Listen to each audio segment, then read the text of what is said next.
happen. All right, flight director just confirmed T-minus 1 minute.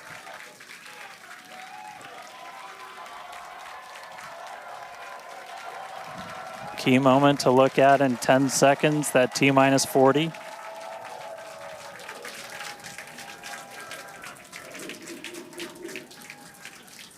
And we flew right through that.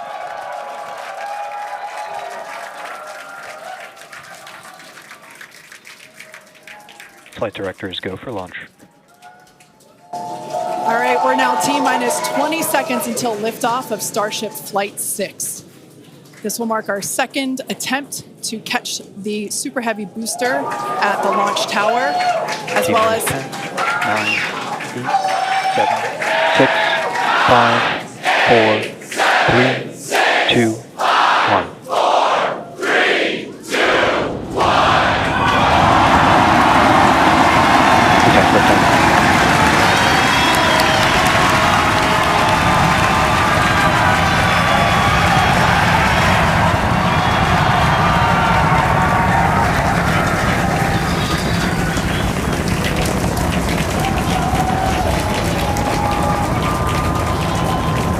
Vehicle is pitching downrange. Booster Raptor, chamber pressure nominal.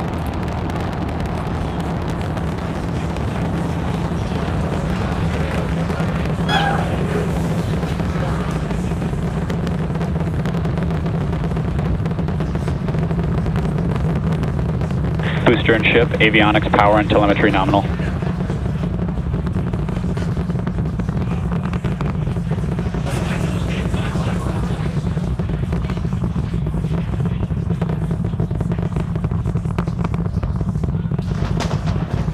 All right, we're just a little over a minute into flight. Dynamic pressure. We're about 6 miles away, so all the sound's still hitting us here. Hearing good call-outs that power telemetry nominal, that's flying straight and true. We do see all 33 Raptor engines lit up on telemetry screens.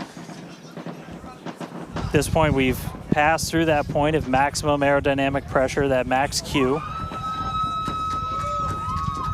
Now, coming up in just a little over a minute from now is going to be hot staging. So we're going to see the 6 engines on the ship ignite while still attached to the booster. Just before that, we'll see all but 3 center engines on the booster shut down. In what we call MECO, it's most engines cut off instead of main engine. And so while we continue to watch it go up, a lot of our flight controllers looking at all the systems around the tower. Again, we have to send a manual command. Just about 30 seconds away from hot staging.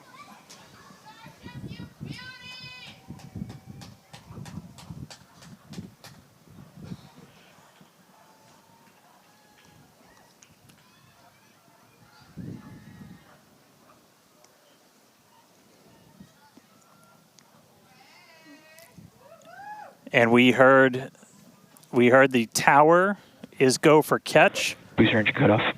The return flag is set for true. Ship engine start up. Stage separation. All right, hot staging confirmed. Booster 6 out of boost 6 back lit on the ship. Booster boost back going. We heard that we are go for catch. Kate, Jesse, take the views. Hopefully I got a booster coming home real soon. Wow, from our view here, Dan, great views of planet Earth behind that Super Heavy booster. Right now it is performing the Ship boost back burn. nominal. Good news there, telling us that the pressures inside the ship are good. That is the second stage, or the upper portion of the vehicle. Follow along with the telemetry on the bottom of your screen. Yeah, booster is currently, Super Heavy is currently in its boost back burn. This boost back burn, Avionics, power, and telemetry nominal. this boost back burn lasts just a little bit over a minute, so we've got a little, approximately 30 seconds left. We've had shutdown of that boost back burn. Up next will be hot stage jettison. The view from the camera on the left, or from the booster on the left-hand side of your screen, and then tracking cam there on the right-hand side of your screen. We'll see those grid fins. Booster offshore divert. And we can also see that the hot stage has been jettisoned. Yes, visual confirmation of that there on your screen, which is great. Now the next Starship is following a nominal trajectory. The next step for booster is going into that landing burn. Again, it'll light up 13 of those engines and then pare down to 3 engines right before booster catch. All right, now just real quick, we did hear the call out, booster offshore divert. Unfortunately, that means that we are no-go for the catch. As we said before, both the tower and the vehicle, as well as the operators on console, have been actively evaluating the commit criteria for that return to the launch tower. And unfortunately, we did not have a pass on those commit criteria. So we are no-go for tower catch. And we did mention that we're constantly evaluating the criteria for catch. There's a lot of things that need to go well in order to line that up. Unfortunately, today we will forego booster catch today. But what you're seeing on your screen is ship currently making its way towards the Indian Ocean, still looking good so far. Exactly. So views there of the booster on the left-hand side of your screen, views of the ship on the right-hand side of your screen. Now, we said before that it was not guaranteed that we would be able to make a tower catch today. So while we were hoping for it, like we said, it was pretty epic on attempt 1, but the safety of the teams and the public and the pad itself are paramount. So we are accepting no compromises in any of those areas. Exactly, and we're still going to get a lot of good flight data with booster even, but especially with ship. Again, we have an additional objective today to do an in-space relight of a Raptor engine, which again will help us set us up for being able to do deorbit burns, which is Ship chamber pressure is nominal. Which is important for orbital flights. And what you're seeing on your screen is a view from Super Heavy as it's making its way back down to Earth. Yeah, once again, we are attempting an offshore landing of the Super Heavy booster. So we have seen this before, and it is still very fun to watching it come down for a soft splashdown off the Gulf Coast of Texas. We can see it there re-entering. We saw earlier those grid fins. There are 4 hypersonic grid fins. Oh, we can see that the landing burn has begun on the Super Heavy booster. And same pattern, 13 engines will light, gone down to 3 just as we expected. And what an incredible view of Splashdown that we got today of Super Heavy. Yeah, I'm sure the buoy cam views will be pretty awesome once again. So we'd like to confirm a water landing once again for the Super Heavy booster. Congrats to the SpaceX team for making that milestone as well. Now, ship continues to look good. We can see that it is, while all of that was happening,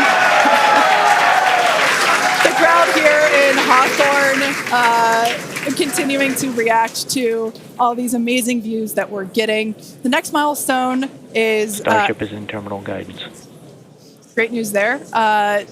Starship terminal guidance, referring to what we see here on our screen, the upper stage, at about 8 minutes, 35 seconds or so, we have ship engine cutoff, which will be the cutoff of the Raptor engines.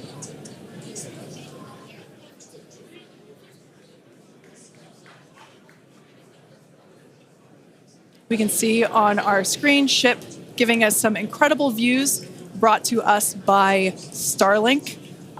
This view is also very interesting because we can see basically the receding tile line that we referred to earlier, where we mentioned we have removed a number of heat shield tiles in order to test out and push the envelope on the ship and demonstrate what its capabilities are. Ship engine cutoff. And there we just heard call out for SECO, ship engine cutoff.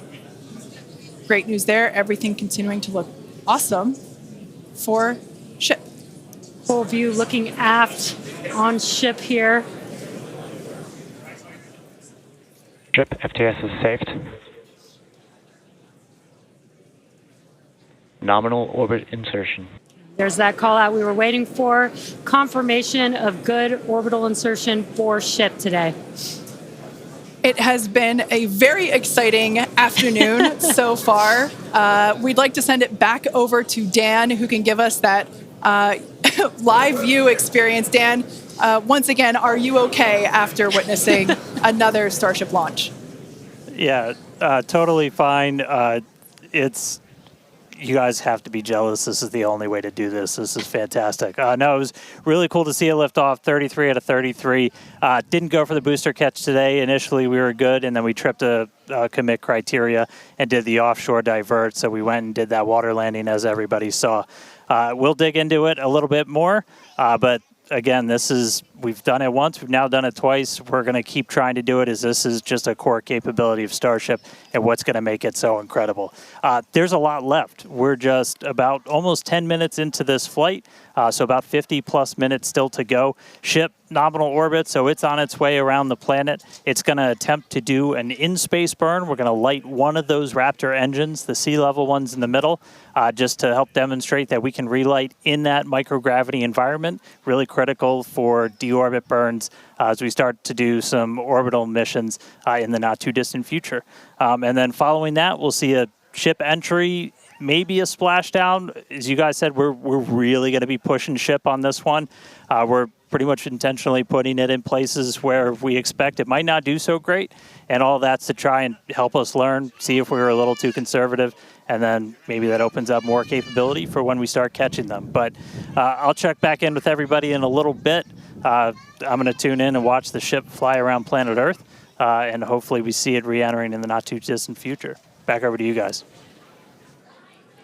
Thanks, Dan.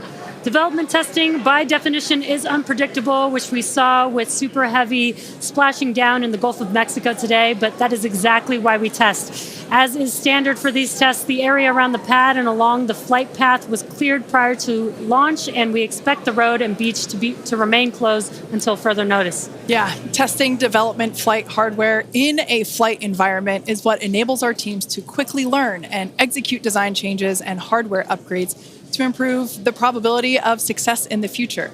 Please do not attempt to approach the booster in the water for your safety as well as for that of our team that will be working on recovery. Now, we are going to continue, though. The mission is not done.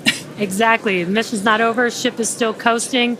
But it has been nonstop since liftoff, and with the booster having completed its job for the day, we are going to take a short break for the next 35 minutes or so while ship continues to coast before reentry. Now, as with previous flights, Starlink may enable us to talk to the ship through reentry with no communication blackout. Now, we are still testing Starlink during this phase of flight, so nothing is completely certain. Yeah, so if we do have views, we will be sure to bring those to you live. And of course, one of those views include that of our, as we said before, surprise payload, the Banana. And we are looking forward to it. So we're going to come back in a few minutes, around T plus 35 minutes. Yeah, exactly. Views or no views, we'll see you back here at T plus 40 minutes for our coverage of Starship's reentry, flip maneuver, landing burn, and hopefully see a splashdown.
And we are just about 35 minutes into today's flight test, continuing to get some live views from Starship itself as it continues to make its way around the globe. We are coming up on what we will hopefully see is our in-space relight demonstration. This will be firing up one of those 3 sea-level Raptors on the very aft end of the ship and essentially reigniting it while we're in that microgravity environment in Earth orbit. We had attempted this once previously on Flight 3, but ended up skipping it when we had some attitude control issues with the ship. And we are on the dark side of the planet right now, so views are going to be a little bit dark, but hopefully we see some engine light come on as we do this relight test. This is a pretty critical capability for doing deorbit burns. This is not a deorbit burn. Want to stress that we're on a trajectory where if we didn't fire off the engine at all, we are definitely coming home. Ooh, seeing some thunderstorms down on the ground. That's pretty cool. But this is not a deorbit burn. If we didn't fire this engine, we're on a intentional suborbital trajectory. So no matter what, we're coming in over the Indian Ocean. Firing off the engine does change your exact splashdown point a little bit, but we've got this keep out zone across the entire Indian Ocean that we made sure was clear ahead of flight, and we continue to monitor during. But we're going to aim for that and hopefully see this relight test coming on in about a minute. It's just going to be one of these engines, and it uses what's called the header tank, so these small spherical tanks in the very top of Starship up in the nose cone. They don't require nearly as much gas to pressurize as your main tank, so they're really useful for any in-orbit maneuvers and then for landing burns. So if we make it to a landing burn today, we'll be using them for that as well. So we should be coming up in just about the next minute. It should be under a minute now away from that expected ship burn. And again, we've relit Raptors pretty frequently. We just did it with the landing burn and that boost back burn on the booster, and we've done it on ship landing burns. We just haven't done it in this microgravity environment where your propellant management and a lot of other things are different as you're not weighed down with the force of Earth's gravity.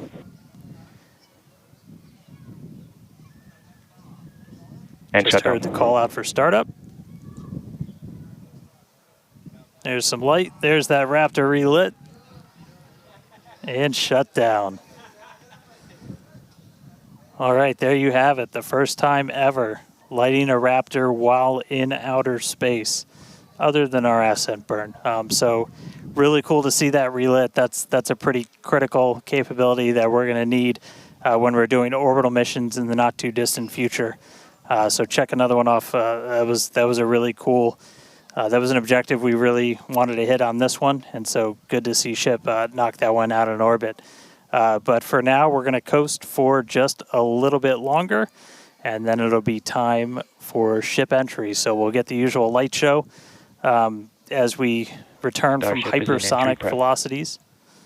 We're just starting to do the entry prep for that, so we're going to get the flaps positioned, and then it's going to start taking the brunt of all of that heat as you're coming in from well in excess of 10,000 miles an hour. That's all going to build up a lot of heat as you're encountering an increasing atmosphere, building up that friction. And we're going to see how the tiles fare. We've also got some pretty cool tile experiments that we'll talk about in a little bit. But coming up real soon, ship re-entry, successful relight, and we'll start this entry part soon.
Starship is at 100 kilometers altitude, good attitude for atmospheric entry.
Welcome back to Starship's 6th test flight. It has been an exciting day so far. We lifted off from Starbase at 4 p.m. Central Time. The Super Heavy booster and ship had a successful separation as well as a good boost back burn and good separation of the hot stage adapter. We did not attempt a return to the launch site and catch attempt today when strict criteria were not met and the Super Heavy booster executed a planned divert to a landing burn and soft splashdown in the Gulf of Mexico. Yeah, obviously we were hoping to come back to the tower, but this was a test and we knew that it was a very viable possibility. Starship is at 85 kilometers. Flaps now have control of the vehicle. All right, great news there, turning our attention over to the star of the show here, giving us these amazing views once again. We heard the call out there telling us that the Starship vehicle is now 83 kilometers above, coming up around T plus, now actually, the ship, as you can see, is beginning to re-enter the Earth's atmosphere. As a reminder, one of the main goals of today's flight test is for the ship to make it through the extreme heat of re-entry and to do so in a controlled manner. Now, re-entry is typically a portion of flight where we don't have communication capability with the spacecraft because it's re-entering at or around orbital velocity, which is roughly 8 kilometers per second or about 5 miles per second. Now, at those speeds, pretty fast. The spacecraft is moving through the atmosphere rather quickly, and that results in friction, as we can see that starting to happen on our screen, and this creates a plasma field around the vehicle. That blanket of plasma distorts communication frequencies, so it's not uncommon to experience brief blackouts in communication.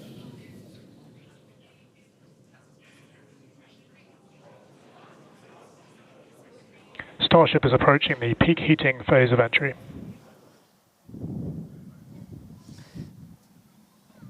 And we just heard we're getting into the peak heating phase. We're getting these views courtesy of Starlink. We've got 4 different terminals on the ship itself. It's what's really allowed us to get real-time data during what's otherwise been just a a mystery box essentially for spacecraft design, where when you're re-entering through the atmosphere, at least getting anything in real time hasn't ever been possible before. But we're able to not just get these views, but real-time telemetry from the ship as it's coming through. Do really want to stress that we are really pushing the ship today. The heat shield is not in the same configuration as it was last flight, where we had a team of ship techs do just an otherworldly task, replacing the entire heat shield, thousands of tiles, installing a backup ablative, and that pretty much set us up to do a pinpoint landing on Flight 5. We did not do that with this one. We have some backup in those really sensitive areas around the flap, but this is an older generation heat shield. And knowing we weren't going to do that, we even went and removed some extra tiles. There are some missing tiles on the nose cone where we're testing some backups.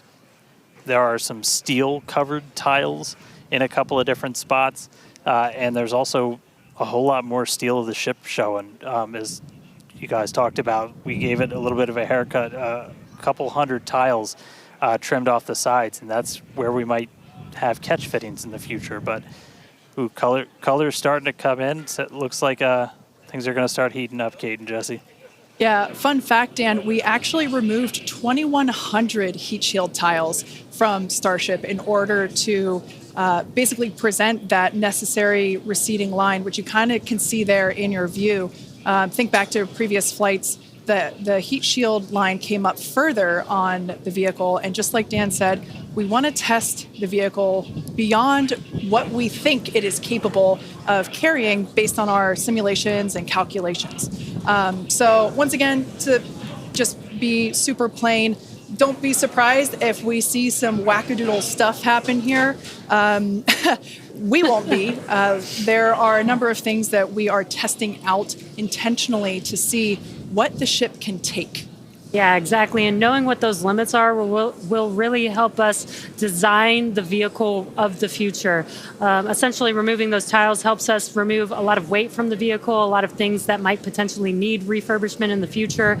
And the goal is to come up with a heat shield pattern or design that we don't have to refurbish. We can just continue to use it over and over again. And that's why we're changing some of those tiles and moving stuff around, removing a lot of those tiles, as Kate has been mentioning. Exactly. And, looking forward to the Starship capability of the future, we want to be able to catch Starship like we do with boosters. And so the next flight, we want to better understand where we can install catch hardware, not necessarily to actually do the catch, but to see how that hardware holds up in those spots.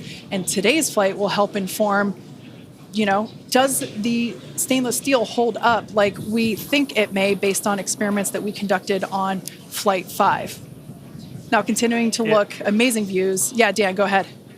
Oh, I was just going to say, there's so much on this flight that we're doing to try and, make all the ships that we're about to start flying even better, just really understand what their capabilities are going to be. We've got kind of the next-gen ship lined up for Flight 7. It's got all of those heat shield upgrades and everything. And one of the things that we're going to be doing that's most interesting, and one of the reasons we wanted daylight, is we're going to be flying pretty aggressively as ship comes in. We're going to be kind of nose down.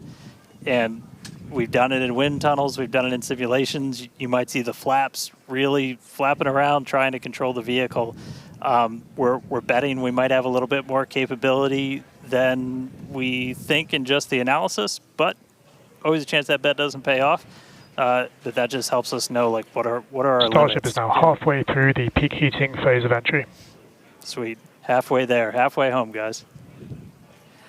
Yeah, and if you guys, again, can follow along with the altitude and the speed of ship as it's making its way back down to Earth, bottom right-hand corner of your screen, speed is still going really, really fast. Again, as it gets closer to Earth, we'll see that altitude drop a little bit faster. It's kind of dropping pretty slow right now. And again, as we get closer and closer to literally the surface of the water, then we'll start to see that speed pick up. And if we can make it through this re-entry, we will attempt to do that flip maneuver once again and splash down in the ocean. Exactly. Like we've been saying, we are testing beyond the perceived limits of the vehicle. We want to go learn more about the ship, and this is a great opportunity to do that. So really pushing the flight hardware in a flight environment to help inform these future designs. As we've mentioned, it has a different heat shield. This heat shield is not the same generation as what we flew last time. This one is one generation older.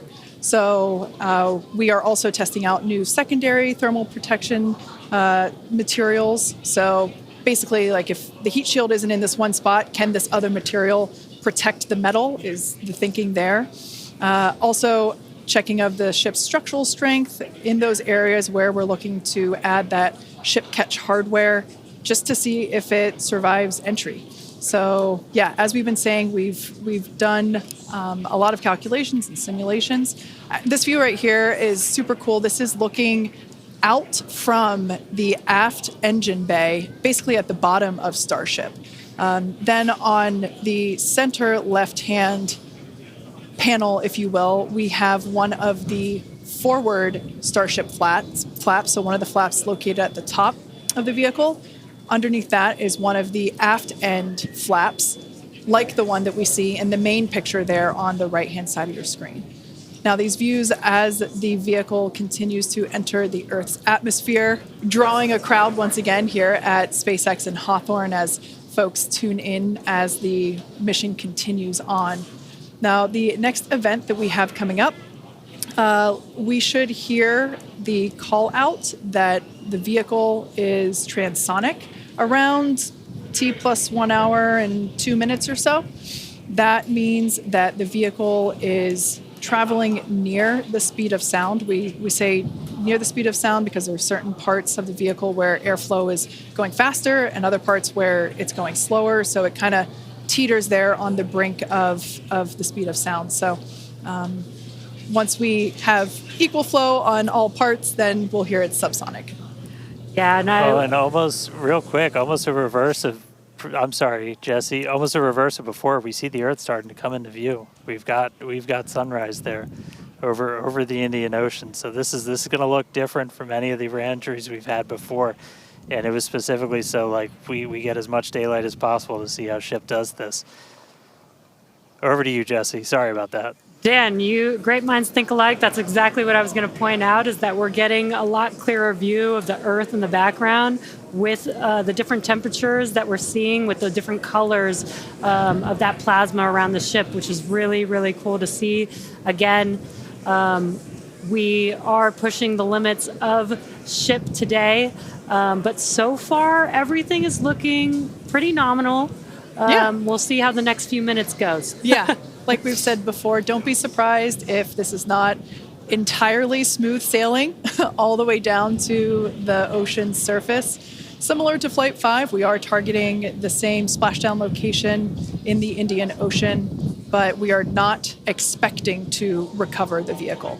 Right, and we were getting some glimpses of the flaps. The flaps so far are looking pretty good. We're not seeing any burn through. There's those flaps again in that hinge area, which is our most concerning area there.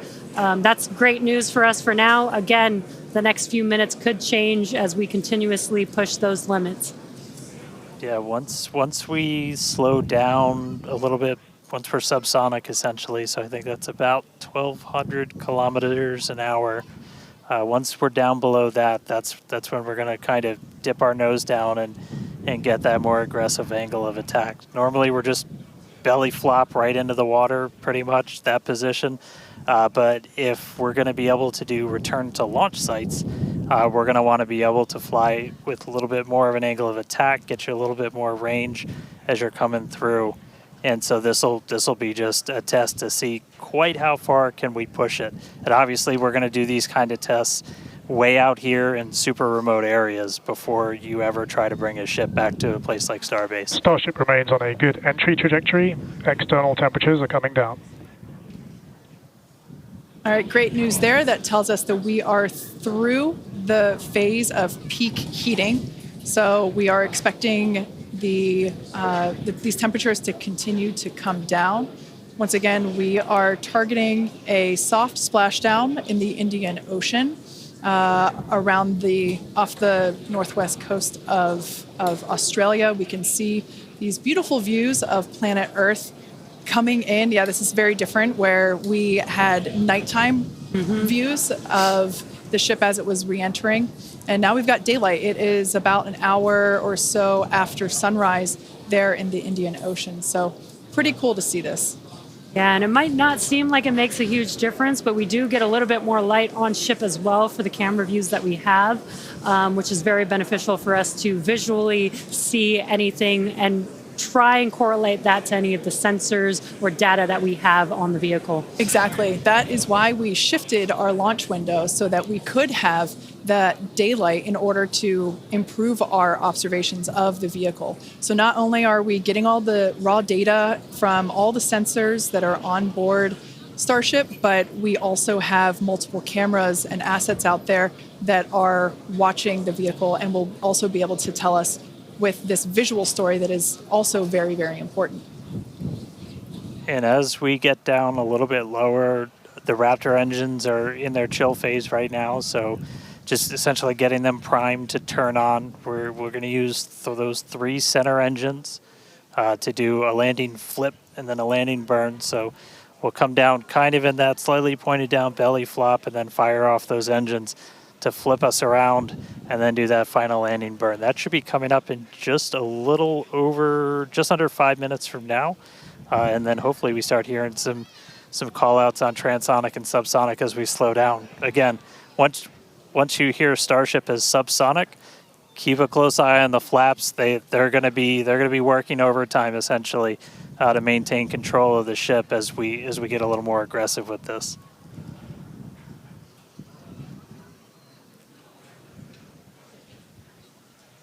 We can see that we are beginning... Starship has passed maximum entry dynamic pressure. All right, great call out there. But we can see on this view here that we do have some heating there on that looks like one of the forward flaps on Starship. This is to be expected. We knew that the vehicle would perform differently than what we had seen on Flight 5. This is actually really good data because it tells us what parts of the vehicle at this, what will soon be a higher angle of attack once we drop down below the speed of sound. We'll have a higher angle of attack, meaning we're going to be flying nose down, basically. So yeah, this is good news, but we can actually, looks like that heating is starting to cool off there. Yeah, it's a little burn through. Again, it is important to note when we start seeing that through the ship's descent as well. So like Kate was saying, we're getting some really good data here. It looks like the other flaps are doing a little better than the one that has a little burn through, which is some good news. Again, constantly watching. We've got a couple minutes until we're expecting to make it all the way back down to Earth. Exactly. And like we said before, we are not expecting to recover the ship, although that would be great. It'd be a nice bonus if it happened, but it's not really in our expectations today. We really want to push the hardware, as we've been saying, but really the telemetry and the data and the video that we receive all the way to the end is truly what we're looking for and will help inform the future designs of this vehicle. We can see some flap movement as the camera is moving around. That's what you're seeing there is the flaps adjusting. And we have a camera on one of the flaps there this is the view that you're seeing there.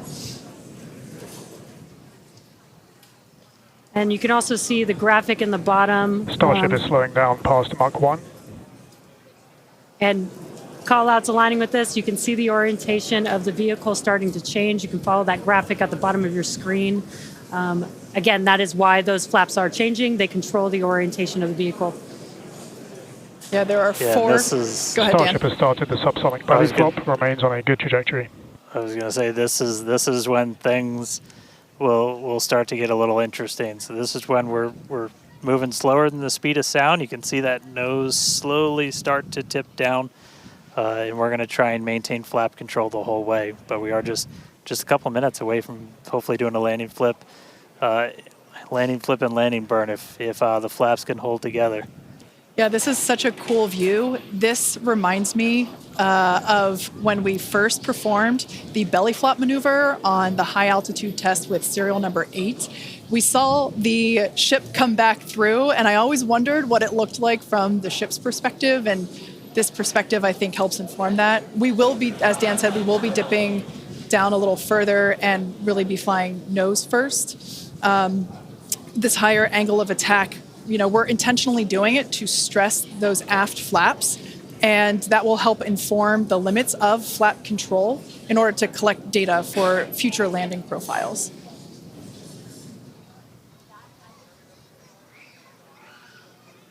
I mean, we're looking good so far. We've just got about 5 kilometers in altitude to go.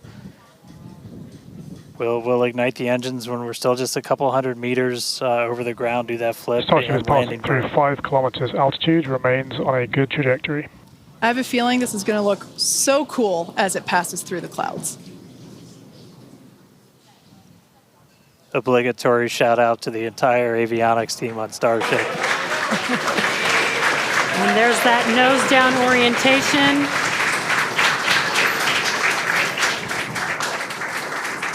Now the Raptor engines will relight and help flip the booster back up. This is a more severe flip given the orientation. The engines will shut down prior to the vehicle making impact with the water. Our ship is doing great so far. There's those engines relighting. What a great reorientation by Starship. Wow. All 3 down to 2 into the water. Starship is landed. Wow. And we have ship splashed down in the Indian Ocean. Some awesome buoy cam action here. Daylight There's our views. Incredible. We really pushed the limits on shipping and made it all the way back down to Earth. I am shocked, to be honest. I think many folks are. The fact that it survived all the way through while flying a lesser gen heat shield is just absolutely incredible. And turns out the vehicle had more capability than our calculations predicted. And that is why we test like we fly. Exactly why we do that. And those views were absolutely incredible to watch. Because of Starlink, we were able to get the views all the way down, as well as the buoys, seeing ship touchdown in daylight. So cool, so cool. Now we want to, unfortunately, wrap up the show. Yeah, exactly. We'll say congratulations to our teammates at SpaceX and to everyone who supported the Starship program. And thank you to all of our future customers for your support.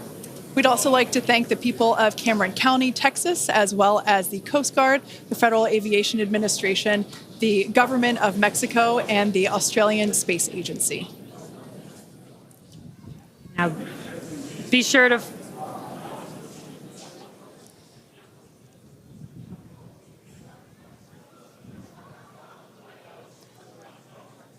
Hey guys, I could take it from here.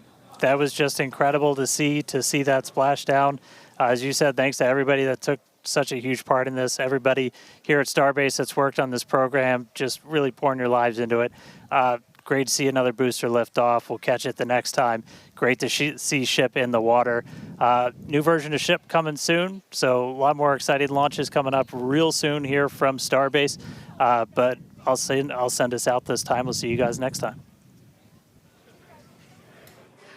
Awesome. Thanks, Dan. Be sure to follow SpaceX on X for updates and more exciting views that we weren't able to feature on today's broadcast. I'm sure there will be plenty of those. Now, thanks to all of you for tuning in, and we'll see you next time.